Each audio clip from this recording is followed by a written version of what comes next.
Ido este título, saludamos al señor Sergio Berenstein, que está en línea con nosotros, como siempre. Pobre Ángel, mirá, siempre nos tiene que explicar las cosas. Sergio Berenstein, buen día, querido amigo. Hola Marce, buen día, abrazo a Es una todos. condena lo que pesa sobre tu cabeza. Sí, Bueno, sí. es así. Me la merezco de todas formas.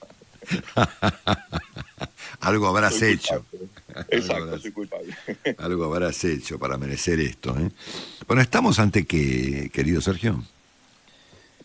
Estamos ante una crisis política. Yo diría, Marcelo, hay tres elementos acá para destacar, porque fíjate que todo este lío se arma por un aumento de tarifas de energía eléctrica en el Gran Buenos Aires. Es decir, todo el país es rehén de una pelea por el conurbano, una vez más. Claro. Esto me parece muy importante destacar, porque no se No, pues esto no trata pasa en acá. Córdoba, ni en Mendoza, ni en Santa Fe, ni en ninguna parte. Pasa acá, en la ciudad de Buenos Aires y en la zona metropolitana.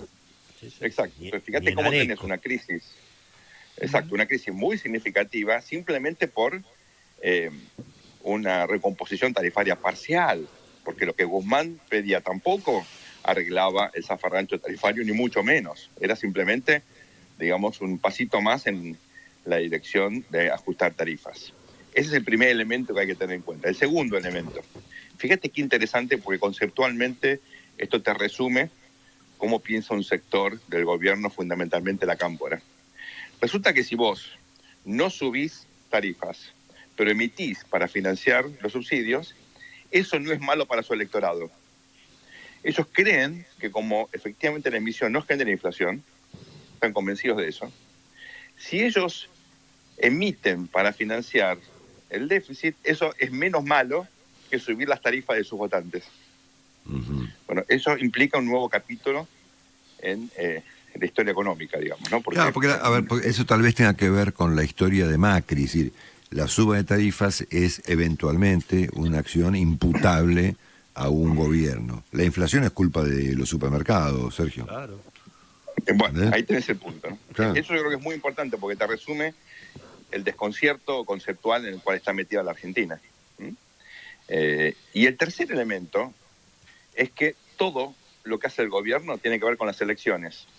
Ahora, el día después a nadie le importa, porque, otra vez, vos suponés que podés llegar a las elecciones colgado del travesaño, postergando todas las medidas que pueden tener algún costo electoral. Bueno, y después el resultado, veamos cuál va a ser, y después vemos. Ese después vemos. Es un acto de irresponsabilidad absoluta. Bueno, eso es tan cierto lo que estás subrayando, Sergio, como que al mismo tiempo viene ocurriendo hace muchísimo tiempo. Por supuesto, con el resultado que vemos de forma demasiado palmaria, y es que el país es un desastre, es una decadencia que lleva décadas. El mundo en general progresa, la Argentina va para atrás, justamente por esos criterios de cortísimo plazo y por esa irresponsabilidad de, no te digo mirar el mediano plazo, mirar el día después de las elecciones. Entonces, acá me parece que estamos ante un problema que es grave, pero mucho más grave son los supuestos que generaron el problema. Porque te resumen por qué la Argentina está metida en este callejón sin salida hace tanto tiempo, con una política pública que es parte del problema, y esto afecta a todos los gobiernos, independientemente de que sean derecha, izquierda, militares, civiles, peronistas, etc. Eso pasa siempre. Claro, ahora ese parece no ser el problema de la señora de Kirchner, que tiene obviamente un interés de carácter electoral, y mirando el tema a la luz de lo que pasó con Macri, debe decir yo no subo las tarifas ni de casualidad, porque al mismo tiempo un tema electoral tiene un tema judicial, cuyo desenlace, en algún sentido, depende del resultado electoral. Vos fíjate cómo se conecta la tarifa eléctrica con la corrupción, ¿no? Por supuesto. Se conecta la tarifa eléctrica con las prioridades de los políticos. En este caso, la prioridad de Cristina es ganar la elección para tener poder y así seguir influyendo, entre comillas, en la justicia, para ponerlo de una manera elegante, ¿no? Entonces, es, digamos, la prioridad de corto plazo. En este caso es Cristina que quiere solucionar, entre comillas, los problemas judiciales. En otro caso son políticos que quieren perpetuarse en el poder. Por ejemplo, ¿por qué Menem, a partir del año 97, 96, dejó de hacer reformas? Quería reelegirse. Entonces puso toda la política pública en función de ese objetivo. y la Argentina se quedó recontraendeudada y con un montón de problemas que después obviamente la alianza se encargó de profundizar.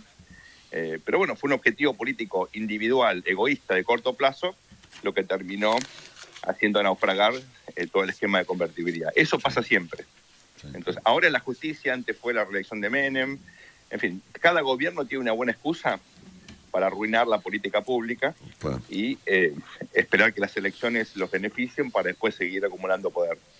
Sí. ¿Cómo crees que queda acá el rol del presidente Fernández?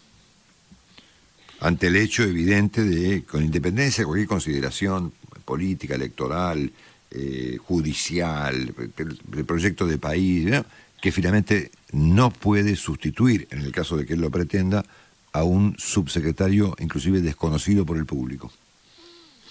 Mira, esto es como un técnico que no puede echar un utilero, ¿no? O sea, claro, queda absolutamente desdibujado, con un poder limitadísimo. Y yo te diría, la pregunta es cómo el presidente ahora puede, digamos, recobrar protagonismo. Por ejemplo, ahora va a Europa, van el presidente y el ministro Guzmán, se van a sentar con líderes importantes. El presidente de gobierno en España, Sánchez, lo van a ver a Macron. En fin, van a hacer visitas de importancia, sobre todo porque la agenda, tratan lo imposible, ¿no?, de que Argentina no defaultee con el Club de París. Para eso hace falta un acuerdo con el fondo que no va a haber. Entonces, Ana, vos te sentás enfrente de un presidente que tiene un poder licuado. Entonces, por más que quieras ayudar a la Argentina, le tenés que decir al presidente, ayude usted a sí mismo, ¿no?, antes de venir acá. Sí. Sí. Es muy difícil, digamos, sí, es muy difícil sentarse y negociar con un presidente cuyo poder está efectivamente tan condicionado.